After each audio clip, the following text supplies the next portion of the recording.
Aquí estamos de vuelta, seguimos compartiendo esta jornada de la paradita con nuestro público este miércoles. Bueno, hoy tenemos un invitado de lujo que es prácticamente un hombre que su espacio colinda con el nuestro a las 2 de la tarde. Quisimos convocarles para que viniera a conversar con nosotros sobre a buscarles respuesta a los fenómenos sociales que se están produciendo en Latinoamérica.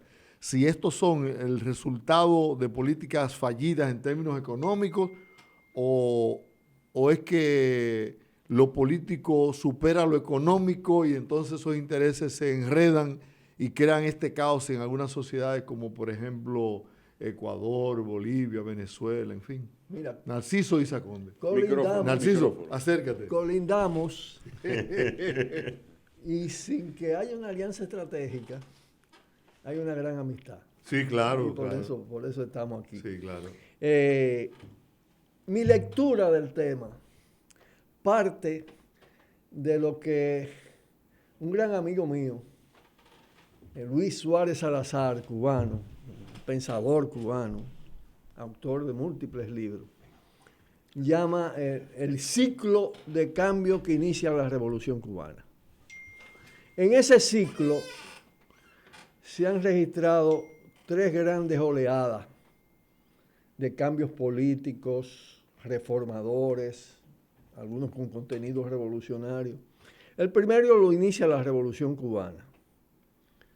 El segundo, el proceso en Chile, Allende, que fue aplastado de la manera más bestial. El tercero es todo lo que se produce en el Istmo Centroamericano.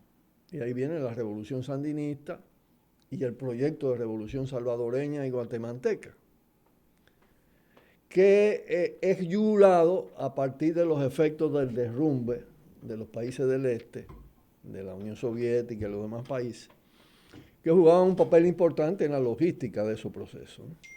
Y lo financiaban. Sin duda. Sí, la logística. Sí. La logística.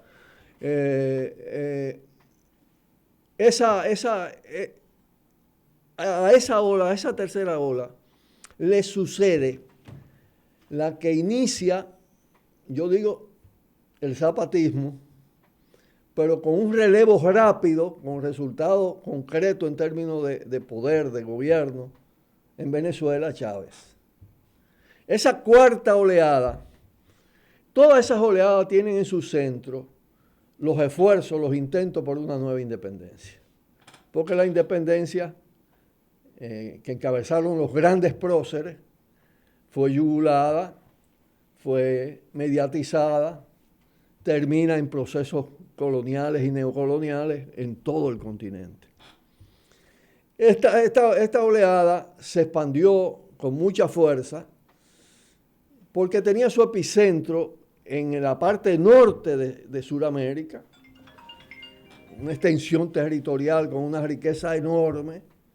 Venezuela, sigue Ecuador, sigue Bolivia, impacta a Argentina, impacta a Uruguay y se corre también hacia Centroamérica, enlazando con lo único que perduró de la primera ola y de todas las olas como revolución, que fue la Revolución Cubana.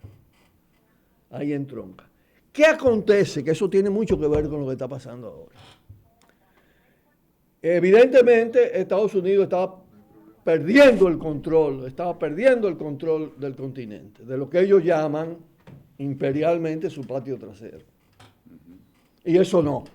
Y menos en una fase en que hay enormes carencias en términos de perspectiva, de longitud de la vida de la sociedad que ha forjado el capitalismo, una sociedad altamente consumista, en materias primas esenciales, minerales estratégicos, litio, oro, titanio, agua, biodiversidad, los elementos energéticos. No, ahí viene entonces un contraataque. El contraataque se inicia en un país pequeño, pero que parte del istmo tendía a crear una situación peligrosa para Estados Unidos. Y era un eslabón débil, que fue Honduras. Porque Honduras de Zelaya se alía al ALBA. ALBA es Cuba, es Venezuela, es Bolivia, es Ecuador. Y eso no se lo perdonaron. Más cuando intenta el tema del cambio político por la vía constitucional. Ese fue el detonante. La constituyente fue el detonante. Sí. Pero ahí viene el contraataque, se intensifica hacia el Paraguay y más tarde logran dar golpes importantes con estrategias que ellos definen como guerra de cuarta generación y guerra de quinta generación. No es la guerra a que estábamos acostumbrados, no es la de Vietnam. Es guerra cibernética, es guerra económica, es sabotaje económico, es bloqueo, es cerco, es guerra financiera, el tema del sistema financiero mundial. Y eso provoca situaciones que le permiten producir esos virajes, esos retrocesos. Retroceso en Argentina, con Macri. Que hay que decir, Macri es el grupo Macri en Argentina. Es el grupo de la mafia calabresa italiana. Es decir, esos golpes, esos virajes contra revolucionarios, contra reformistas, contra reformadores, no son restauradores solo del pasado, es mucho más que eso. Porque es una especie de ultra neoliberalismo lo que imponen, ¿no? ¿Por qué? Porque el sistema capitalista mundial en esta fase tiene una crisis integral, una crisis múltiple. No es la crisis clásica que define el propio Marx y todo esto de la sobreproducción y de todo esto, ¿no? Es una crisis sistémica que es crisis financiera, que es crisis económica, que es crisis social, que es crisis político-institucional, ambiental, urbanística. Es una crisis de la civilización capitalista. Y ya sin respuestas alternativas. Porque en las otras crisis el capitalismo terminaba imponiendo modelos y fórmulas que lo sacaban de la crisis momentáneamente. Esta es una crisis crónica, prolongada. No hay un modelo distinto al neoliberal. No aparece por ninguna parte. Es más, neoliberalismo, y yo diría que con un componente de mafias. Porque hay un proceso de gangsterización, del capitalismo tornarse cada vez más delincuente. Si ustedes examinan lo que se ha escrito e investigado sobre el capital financiero y las atrocidades que hace el capital financiero, acabando con economía, todo el proceso de especulación, la llamada burbuja, todo esto, es un capitalismo cada vez más parasitario. En Estados Unidos, finalmente, el capital financiero venció el capital productivo también. Y en las grandes potencias capitalistas. Entonces, en esas condiciones, ellos tratan de imponer a toda costa con varios elementos. Uno, tienen una fortaleza a nivel mediático impresionante, porque han secuestrado todas las tecnologías nuevas. Tienen un poder militar, sobre todo Estados Unidos, que lo hereda de sus roles en la Segunda Guerra Mundial y de su papel en Europa, subordina a Europa militarmente. Y entonces, con esos dos elementos, fíjate que detrás de cada acción militar va ese poder mediático a justificar la situación. Acuérdense de lo de Irak. Narciso, pero sí, bueno, ese panorama que tú planteas en el orden económico, si a eso le sumamos la crisis ideológica que hay en el mundo. Pero oye lo siguiente, ¿cuál es el elemento actual? Que esos retrocesos no logran estabilizarse. O tienden a caotizar la sociedad o pueden ser revocados. Fíjate en Argentina lo que pasó. ¿Cuánto duró el macrismo? Ahora se inicia otra fase. Un mandato. Vuelve el progresismo, ¿no? El progresismo, que en mi valoración, es insuficiente para lograr una situación que supere la crisis. ¿Y cuál es la esperanza de todo esto? Es vulnerable, es muy vulnerable, porque se queda en el marco capitalista. Es decir, lo que se planteó, lo que el propio Chávez catapultó desde su tribuna, que fue recuperar la idea socialista con el tema del socialismo del siglo XXI. Es decir, los procesos se han quedado estancados, mediatizados. Narciso, Lo que hemos visto, por ejemplo, en Argentina, el voto elige a Macri, le da un mandato, pero ese mismo voto lo saca. 4 años después viene el señor Fernández. Pero oye, lo siguiente, es el voto combinado con los grandes movimientos sociales. La vuelta a lo que tenía Argentina, con Cristina, con Fernández como presidente, pudiera ser un reflejo de lo que pudiera pasar con Evo en Bolivia, claro, con Correa en Ecuador. Ya hay señales de eso. Ahí, inmediatamente se produce el golpe a Evo, que fue un golpe. Cuando los militares le dan el ultimátum, eso es un golpe. Un golpe suave. Sí, claro. Moderno, porque antes lo que mataban. ¿Qué ha pasado después? Ahí no ha habido estabilidad. Ahí hay un movimiento social, porque además, en el caso de Bolivia es el caso de una revolución de carácter cultural. Es la asunción de un sujeto social distinto que tenía 500 años aplastado. Y es el 70% de la población. Eso es diferente a lo de Venezuela. Eso no es gobernable con eso es diferente a lo de Venezuela. Diferente a lo de Venezuela y a lo de Argentina. Pero claro, es distinto. Distinto totalmente. Aunque en Venezuela hay elementos de lo de aquí, de abril, con el tema de corrientes militares. Pero no había prosperidad. Con contenido patriótico, nacionalista. Pero no había prosperidad. No, es que, oye, sí la hubo. Venezuela redujo enormemente la pobreza, los planes sociales, todo el tema de barrio adentro, las misiones. El tema es que Estados Unidos desata una guerra contra Venezuela. Esa que yo te digo, cibernética, económica, de sabotaje, de todo esto. Unido también, digo yo, a más que errores, en términos de que lo que Chávez planteó que testamentario, que fue el llamado golpe de timón, no sé si ustedes conocen eso, es un documento muy importante de Chávez, y el plan de la patria. ¿Y qué es eso, el plan de timón? Chávez dice, este Estado que nosotros hemos formado, con la constituyente primera, dice Chávez, el que cree que esto es socialismo, esto no es socialismo. Ese Estado hay que pulverizarlo también. Aquí se necesita traspasar todo el poder a la sociedad, al pueblo. Y en Venezuela hay un conjunto de leyes, sobre todo lo que se llama el poder comunal, sumamente importante. Ahora, eso está en una fase de choque violento por la política de Estados Unidos sobre la región. Pero oye, las potencialidades de cambio son enormes y lo indica Chile. Porque junto con los procesos de cambio hacia la independencia que se han mantenido, lo que han retrocedido por la acción de la derecha y de Estados Unidos, y lo que se quedaron de siempre, como el de Chile, en lo que pasó en el siglo pasado, la imposición a sangre y fuego del modelo neoliberal. Todo el mundo decía, ¿qué era lo que se decía de Chile? Lo tenían como ejemplo.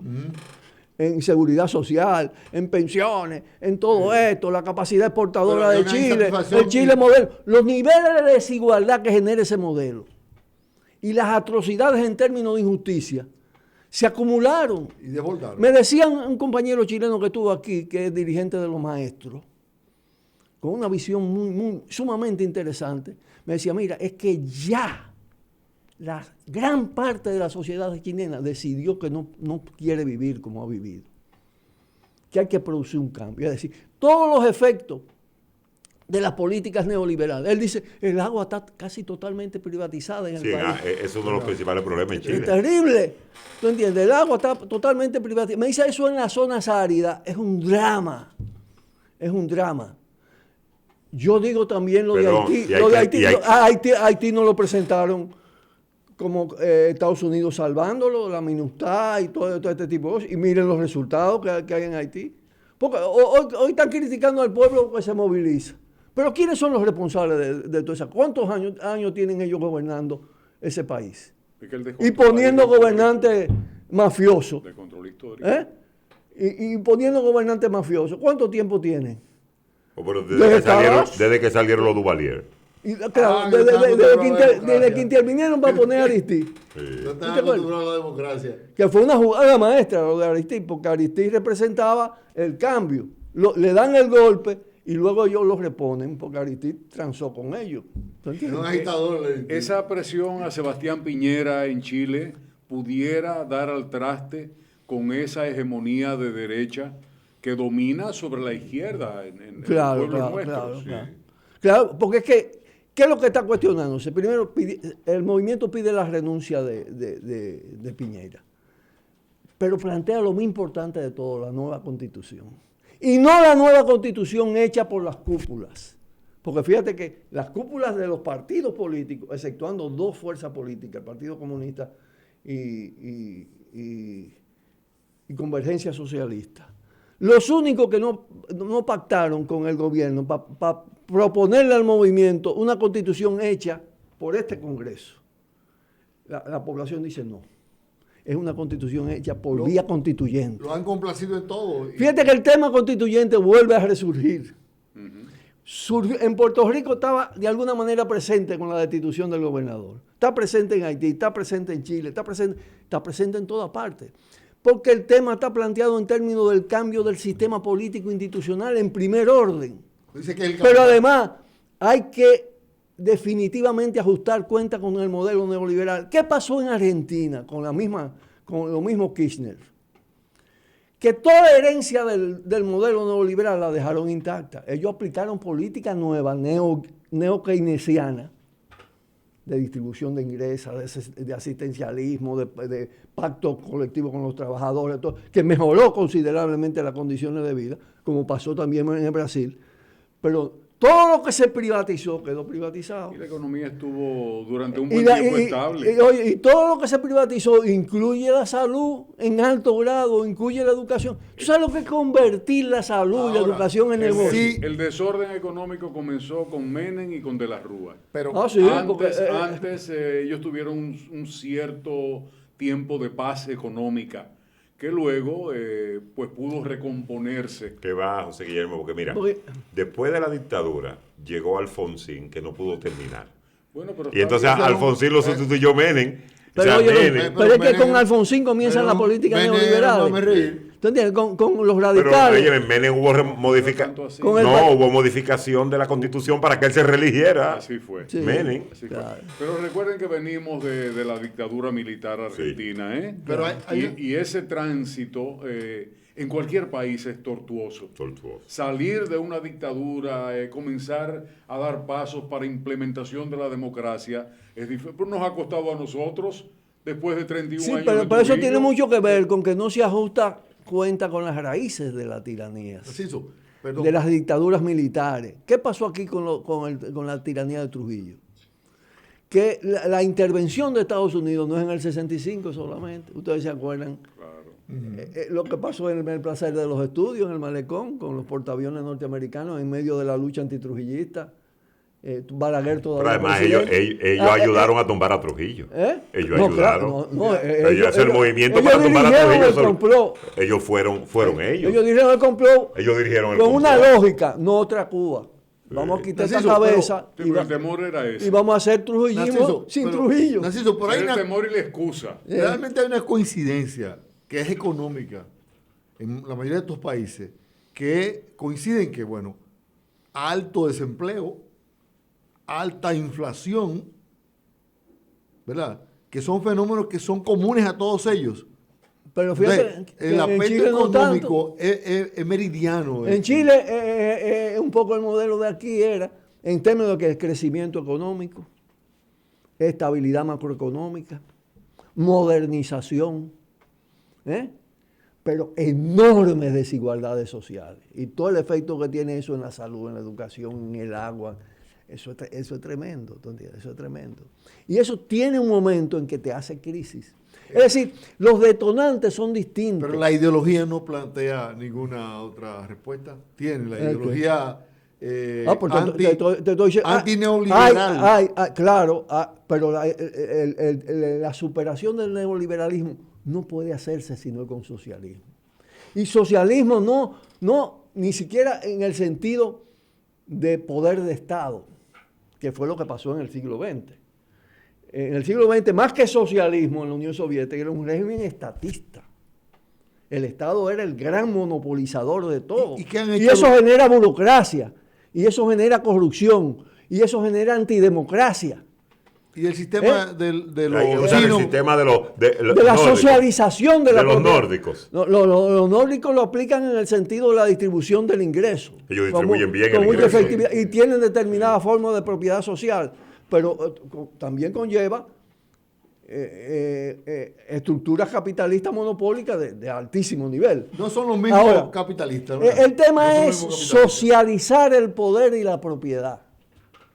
No solo la propiedad, socializarla no es estatizarla solamente. Aquí entra lo cooperativo, aquí entran las propiedades colectivas, aquí entran las propiedades municipales.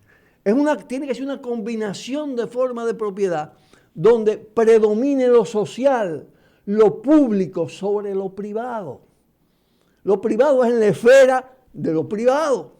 No de la economía del país, no del poder del país. Narciso, el mundo ha tenido. Pero el mundo ha tenido. Narciso. En China lo que hay, a mi modo de ver, en China lo que hay es predominantemente el capitalismo. Un capitalismo emergente, sí, pero con una fórmula. Como tienen tolerancia socialista o semisocialista, estatista y todo esto, y la conquista, ellos han hecho una combinación que da un modelo de estado de bienestar, de especie de socialdemocracia que combina programas sociales, políticas públicas sociales. Económica indudable, fortaleza económica sí, pero lo que dice Narciso es, ahorita la gente va a hacer reclamo de que quiere vivir mejor. Pero claro. Y cuando ahorita venga el reclamo de que quiere vivir mejor, se lo lleva todo. Claro. Porque cuando tú no tenías nada, tú aceptabas lo que sea. Claro. Lo aceptabas, tú trabajabas por comida, pero ya después tengo comida, ya yo quiero otro, y yo quiero otro. Y eso es lo que está... Eso es imparable. Es imparable. Ahora, es un proceso que dura años en llegar a ese punto. En Chile duramos, ¿cuántos años? En llegar al punto de esto. Sí. Claro. Sí, las explosiones se producen. Ahora, Narciso, igual también, todo ese proceso en China va a dar lugar también a una demanda de democracia social, sí, cada vez mayor. Eso va a pasar alrededor de esto. Mira, porque por ejemplo hay un oasis en Sudamérica que ahora ganó la derecha, que es Uruguay. O sea, Uruguay fue siempre mal administrado. Y Costa Rica en Centroamérica, sí, son los que marcan la diferencia. Sí, marcan la diferencia. Hicieron revoluciones burguesas, revoluciones capitalistas desde el siglo antepasado. ¿No entiendes? Con muchas conquistas. Tú ibas a Costa Rica y el transporte en Costa Rica es un transporte de calidad social. La seguridad social en Costa Rica, el tema educativo en Costa Rica, ¿me entiendes? Eso no lo tenía ninguno de todos estos países. Igual en Uruguay. No tuvieron fuerza militar. Y una democracia liberal. Una democracia liberal. Ahora, fíjate que en Costa Rica han derrotado la mayor parte de los programas neoliberales. Todo el tema del TLC en Costa Rica dio lugar a movimientos. A uno se le olvidan las cosas, ¿no? Y a la gente se le olvida. ¿Ustedes no se acuerdan de los grandes movimientos de Costa Rica contra los programas del Fondo Monetario Internacional y del Banco Mundial? Para detener ese asunto. Lo que pasa también en muchos países europeos, que independientemente de que el capitalismo se neoliberalizó en alto grado, la resistencia es mucho mayor porque las conquistas fueron mucho mayores. ¿Cómo tú le quitas a una serie de trabajadores los pactos colectivos en países europeos? Y determinada conquista. Sin embargo, los niveles de desigualdad ahora son más grandes, los niveles de desempleo son más grandes.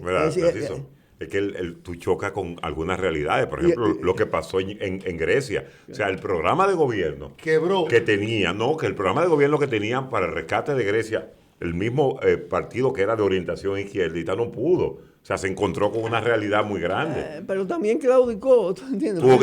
Pero ¿era claudicar o qué, Narciso? Es como lo de Podemos. Yo creo que el movimiento de los indignados en España se equivocaron. No terminó de la mejor forma. Ellos se equivocaron, Narciso. Ellos tenían que cambiar el sistema institucional. ¿Y eso era posible? Eso era posible. Ese movimiento tenía una fortaleza extraordinaria. Sí, Podemos tener una fortaleza extraordinaria. Pero en las elecciones, ¿cómo han quedado? Porque se equivocaron. Pero tú quieres saber lo que es eso. Ciudadanos iba a ser gobierno. iba a ser ciudadano, pero se equivocó. Y esos países, esas equivocaciones terminan como está, eliminadas. Mira la crítica además a todo el sistema de partidos y sus barbaridades. La está capitalizando también una corriente neofascista en la mayor parte de los países. ¿No entiendes? El Vox en España es eso. ¿No entiendes? Es un resurgir del fascismo. Pero, perdón, en esa equivocación, cuando Sánchez quería la investidura, que en una posición quizás tosuda de Podemos en ese momento, fue que hizo que creciera Vox. Sí, claro. Hizo que creciera Vox. Si no se hubiese hecho elecciones ahora, Vox hubiese seguido estando en el traspatio y a lo mejor desaparece. Hoy no, hoy se fortaleció. En el caso, volviendo a Latinoamérica. Y en el caso de Latinoamérica, además, Estados Unidos está utilizando los movimientos evangélicos. Sí, y lo está financiando. El fundamentalismo evangélico. Y lo está financiando. Para generar corrientes fascistas. Claro que sí. Wow. Claro que lo está haciendo. Pero una vista de esto es... Y ustedes van a ver a Leonel Lovincho actuando en esa dirección aquí. Sí, pero te voy a decir algo. ¿Cómo? ¿En cuál dirección, Narciso? Explícalo. En la dirección de incorporar a la política las sectas evangélicas.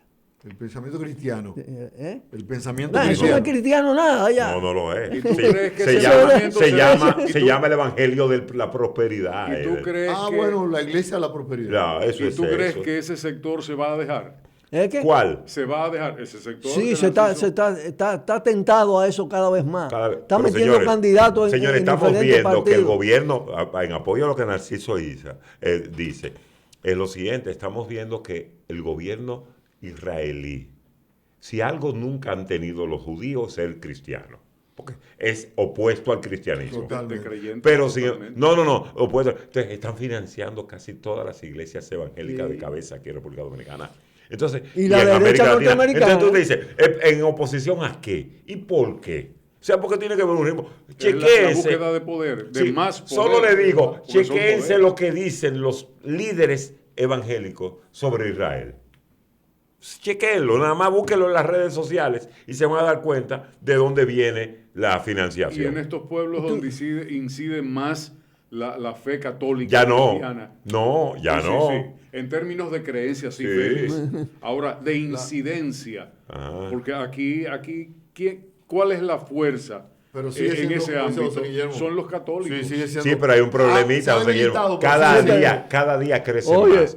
Ya hay pueblos, por ejemplo, la Romana es un pueblo donde los evangélicos ya son 5-1, una proporción enorme. O sea, no encuentran qué hacer. Hay pueblos que cada vez el crecimiento... La Iglesia Católica está desesperada con el auge de las sectas evangélicas. La Asamblea de Dios, los pentecostés... prevalece el cristianismo. Recuerden, los testigos de Jehová. Pero perdón, en alusión a lo que dice Narciso. Pero además, en la propia Iglesia Católica hay una corriente Opus Dei que se tira la mano con ellos. Se tira la mano con ellos. Sí, pero ahora es... que la están renovando. Y que aquí se inserta en todo el tema antihaitiano también. Aquí recuerden que las religiones llegaron. En el racismo. Las religiones americanas llegaron con la intervención. O sea, aquí no existía. En todo el tema de la familia. Es decir, cuando yo lo oigo a ellos hablando de la familia, tú tienes que decir, ¿cuál familia? Porque hay muchas familias. Aquí hay familias que nunca han tenido un padre. Narciso, volvamos a Latinoamérica. Sí. Luce de lejos que el que tendrá mayores dificultades para poder sobrepasar su situación económica y social será Venezuela. ¿Por qué? Luce a distancia. El bloqueo. No va a pasar así ni en Bolivia, Venezuela está bloqueada, ni en Chile. Venezuela está bloqueada, el sistema bancario controlado por Occidente la tiene asfixiada. Pero, además de la torpeza oficial. Pero oye lo siguiente. Oye, en ese tema también hay mucho de distorsión. La gente que va a Venezuela y que indaga las cosas se da cuenta que le están presentando dos Venezuelas, una en los medios. En los medios, claro que sí, claro. Yo estuve allá recientemente. Sí, pero ¿y la cantidad de exiliado económico? Yo le puedo dar, mira, yo no soy un aliado complaciente. Con nadie lo he sido, Y soy aliado de verdad, en el sentido de que frente al imperialismo estadounidense, al capitalismo, yo me cuadro ahí. Que sea el enemigo de ellos, yo me cuadro con ellos. Ahora, hay que tener un espíritu reflexivo y crítico frente a los procesos. Ojalá poder hacer el próximo sobre Venezuela nada más. Para yo decirle mi visión sobre Venezuela. Para decirle mi visión sobre Venezuela. El caso de Venezuela es... Pero oye lo siguiente. Aquí entra también lo siguiente. Esto es muy complejo. Y tú no puedes predecir lo que va a pasar. Porque hay una decadencia de Estados Unidos a nivel global, geoestratégica. Pero sí viene desde el tema europeo, Ucrania, todas las dificultades que han tenido y los repliegues. Están muy replegados hacia acá, hacia su costa occidental. Aunque se sigue incidiendo su fuerza, su fortaleza. Pero oye lo siguiente, pero la emergencia de China, la emergencia militar de Rusia y el hecho de que todo proceso hacia la independencia de alguna manera lo tiene como aliado a ellos. A Venezuela lo hubieran borrado del mapa. Lo que ellos hicieron en Kosovo y entonces fuera chiquito. Pero no están sonando tambores de guerra. Oye. No, es que no pueden. No. Venezuela tiene su deuda con China y con Rusia que están allá. Es que no pueden. Rusia y China. Rusia, el poderismo. Mira, los niveles de modernización del ejército bolivariano son tremendos. A nivel de fuerza aérea, a nivel de cohetería. Ese poder, si Colombia se pone mal, destruye toda la infraestructura de Colombia. Si se ponen en plan de guerra. Eso no es como estaba antes, ¿no? Aparte de que ellos han hecho parcialmente lo que hizo Cuba. Pero han creado una milicia. Antes de que eso ocurra, lo borran en 5 minutos. No. ¿Qué no? Oye, ¿a qué costo? Bueno, de mucha sangre y de muchas vidas. Pero no solo. La verdad es que lo que uno escucha aquí sobre Venezuela... Usted no se ha preguntado por qué no han podido agredir a Cuba. Uno de los factores, que se dice poco, es que los cohetes cubanos llegan a Florida. Pero ahí había basamenta ideológica, Narciso. Esto es otro proceso. Esto es patrioterismo, revolucionarismo. No, y en el fondo muchos negocios. No solo. La gente pasa hambre más fácilmente. Por eso yo le digo que de eso hay que hablar. Ahí hay una diversidad. Es decir, ciertamente lo que pasó en el siglo pasado, con el derrumbe de la Unión Soviética, la desintegración de los países del este, todo lo que implica la quiebra de ese modelo, que fíjate tú, fue víctima sobre todo de una crisis estructural propia. Ahí eso cayó sin tirar un tiro, lo que te indica que eso era fofo. Llegó un momento en que eso se debilitó de tal manera, y yo viví ese proceso en los viajes allá, y veía cómo pensaba la población y cómo pensaba del poder. ¿Tú entiendes? Pero esa situación ha dado lugar a un proceso de crisis ideológica. La recuperación del pensamiento socialista es una cosa que da un trabajo enorme. Y cómo presentar el socialismo a partir de todo lo que ha pasado en el mundo y de todo lo que ha pasado en el capitalismo actual. Eso está en proceso, todavía con ciertas niveles de dispersión. ¿Cuál es el nuevo ismo al que tú te refieres? ¿Cuál es el nuevo ismo al que tú te refieres? Nosotros hablamos de nuevo socialismo. Es decir, en el sentido ese de la lógica de socialización del poder, socialización de la economía, socialización de la cultura. El tema no es simplemente solo de liberación de clase. Aquí está planteado todo el tema de género.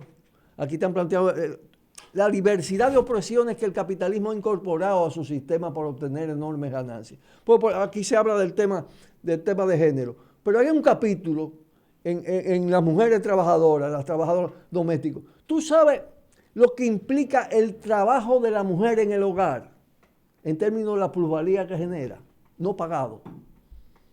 Ya no las trabajadoras pagadas. Las mujeres que hacen la doble jornada y la triple jornada, desde que se levantan los hijos, casa y trabajo. Trabaja más que el hombre casi trabajo. Ahí hay un acumulado enorme de riqueza que se lo apropian otros. Y sobre todo muy de arriba. Es decir, hay una cantidad de fenómenos que se están estudiando, que se están examinando, que te indica que la propuesta tiene que ser muy integral. El siglo XXI posiblemente sea un siglo que supere la prehistoria, yo le digo prehistoria del socialismo. porque generalmente el ser humano es muy egoísta. El ser humano tiene una vida relativamente corta. Y podemos ver nosotros... Los procesos históricos no se dan en placito corto. Sí, son largos. ¿Qué fue el capitalismo? Cuando tú coges toda la era precapitalista y entra en el feudalismo, ¿cuántos siglos corrieron para que el capitalismo naciera, se desarrollara, hasta llegar a la fase de crisis que tiene? Entonces lo que vivimos fueron los balbuceos del socialismo en el siglo XX. Y esto hay que tomarlo con mucha, ¿cómo te diría yo? Con mucha calma en este sentido. En el sentido de que ese sueño de una sociedad solidaria, de iguales, con la diversidad que sea necesaria, pero donde todo lo que se produzca sea para el bien colectivo, ese sueño es lo que le llaman la utopía como sueño realizable, la utopía socialista. Galeano usa un parangón, dice él, de un amigo cineasta. Él dice, es que la utopía es como el horizonte, que tú marchas hacia el horizonte y no lo alcanzas, pero avanza. Bueno, estas reflexiones, Narciso, las podrán seguir viendo en la segunda parte del programa, pero aquellos que quieran quedarse con él, con tiro al blanco. Hacer al tiro al blanco. Voy a hablar un poquito también de Haití. Bueno, un tema complicado. Sí. Bueno, pues muy bien, solo agradecer a ustedes que nos han seguido hasta este momento, la participación de Narciso. Nos ayuda a entender todo un tanto mejor. Es obviamente su punto de vista, con algunas pinceladas nuestras. Aquí el experto en temas políticos y de socialismo es él. Sí, pero nosotros abrimos el espacio para que ustedes se beneficien de toda esa sapiencia de Narciso Isa Conde. Gracias a todos, un abrazo fuerte y cordial como siempre, y mañana el encuentro aquí desde las 12 en La Paradita. Un abrazo fuerte, que el Señor les bendiga, les proteja y les cuide siempre.